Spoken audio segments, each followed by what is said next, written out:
ఫిబ్రవరి 14th అనగానే మనకు గుర్తొచ్చేది వ్యాలంటైన్స్ డే కదా. అసలు ఆ రోజే ఎందుకు వ్యాలంటైన్స్ డే సెలబ్రేట్ చేసుకుంటారు అన్నది ఒక బ్యాక్ స్టోరీ ఉంది, ఇంట్రెస్టింగ్ స్టోరీ. నేను మీతో షేర్ చేస్తాను.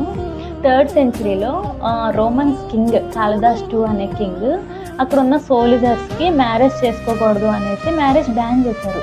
ఎందుకంటే మ్యారేజ్ చేసుకుంటే వాళ్ళ కంట్రీ కన్నా ఎక్కువగా ఫ్యామిలీ గురించి ఆలోచిస్తారని. అండ్ ఆయన గట్టిగా నమ్మేది ఏంటంటే లవ్ అనేది ఒక మనిషిని వీక్ చేస్తుంది అని నమ్ముతారు. అందుకే మ్యారేజ్ బ్యాన్ చేశారు. అదే టైంలో సెయింట్ వ్యాలంటైన్ అనే ఒక ప్రీస్ట్ ఉండేవాళ్ళు, ఆయన లవ్ని నమ్ముతారు. సో ఆయన ఏం చేసేవాళ్ళు, సీక్రెట్గా లవ్ చేసుకున్న వాళ్ళందరికీ మ్యారేజెస్ చేసేవాళ్ళు. ఈ విషయం ఒకరోజు కింగ్కి తెలిసింది. సో ఆయన్ని జైల్లో వేయించారు. జైల్లో వేసిన తర్వాత ఫిబ్రవరి 14th ఆయనకి మరణ శిక్ష వేశారంట.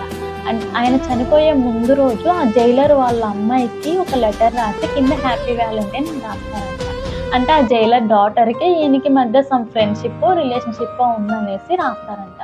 అందుకే ఈ రోజుని ఫీలింగ్స్ షేర్ చేసుకోవడానికి, ఎక్స్ప్రెస్ చేయడానికి, ఇంకా కేరింగ్ చూపించడానికి, ప్రపోజల్స్ చేసుకోవడానికి ఈ డేని వాడతారు. దీన్నే హ్యాపీ వ్యాలంటైన్ అంటారు అనేసి అయితే స్టోరీ.